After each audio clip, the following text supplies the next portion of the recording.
সবাইকে ওয়েলকাম করছি মার্চ ডিলেটে। আজ আমি একটি শাক দিয়ে আলু ভাজি একটি সহজ রেসিপি শেয়ার করব। আশা করি সবার ভালো লাগবে। ভালো লাগলে লাইক, কমেন্ট এবং শেয়ার করবেন। সাথে থাকবেন পুরো ভিডিওটি দেখার জন্য। আমি এখানে পুঁই শাক ভাজিয়ে রান্নাটি দেখাবো। পুঁই শাক নিয়ে নিলাম। শাকগুলোকে আমি ধুয়ে পরিষ্কার করে নিয়েছি এবং সাথে দিয়েছি একটি আলু।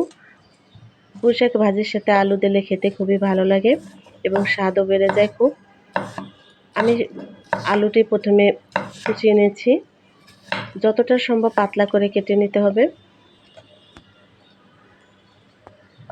পাতলা করে কেটে নিলে শাকের সাথে সিদ্ধ হতে বেশি সময় লাগবে না এবং খেতেও খুবই ভালো লাগবে। আমি আলুটাকে সুন্দর করে কুচিয়ে নিচ্ছি।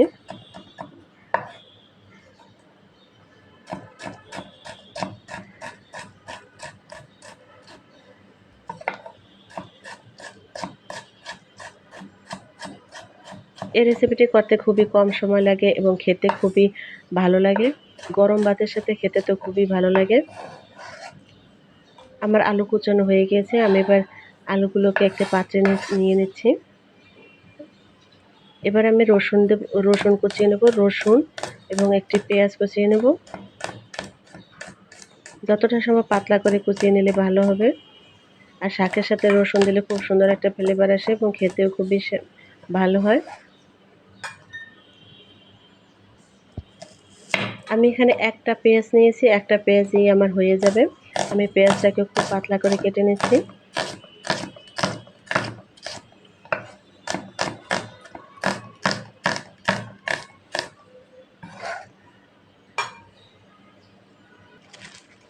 আমি এবার শাকগুলোকে কুচিয়ে নেব। আমি শাকগুলোকে আগে থেকে ধুয়ে পরিষ্কার করে নিয়েছি। আমি এখানে কোনো ডাটা ব্যবহার করব না, শুধু শাক ব্যবহার করব। শাকগুলোকে যতটা সম্ভব আমি পাতলা করে কেটে নিচ্ছি।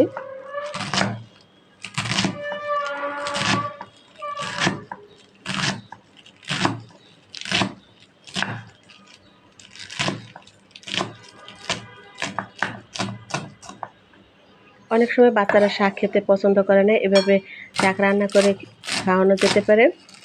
বাচ্চারাও পছন্দ করবে খেতে। শাকগুলোকে আমি খুব সুন্দর করে পাতলা করে কেটে নিচ্ছি।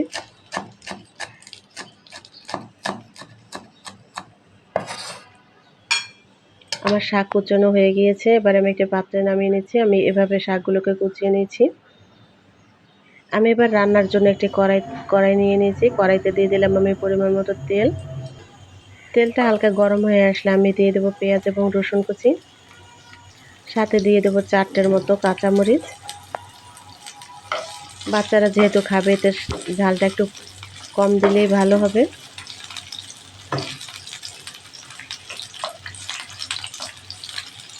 আমি পেঁয়াজটাকে হালকা বাদামি করে ভেজে নেব। এর সাথে আমি দিয়ে দেবো আলু। পেঁয়াজ এবং আলু একসাথে ভাজা হয়ে যাবে এবং আলু আগে থেকে ভেজে নিলে খুব সুন্দর একটা ফ্লেভার আসবে। আলু এবং পেঁয়াজ আমি খুব সুন্দরভাবে ভেজে নেব। আলু এবং পেঁয়াজ ভাজা হয়ে গেলে আমি দিয়ে দেবো শাকগুলো।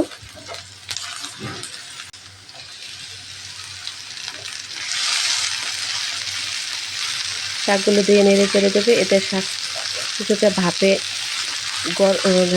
কমে আসবে এবং শাকটাও নরম হয়ে যাবে।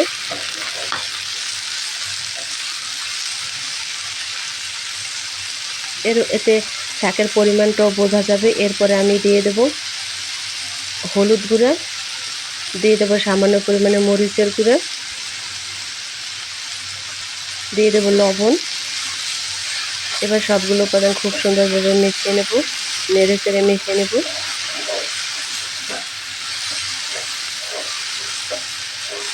মেশানো হয়ে গেলে আমি 10 মিনিটের মতো ঢেকে দিয়ে রান্না করে নেব।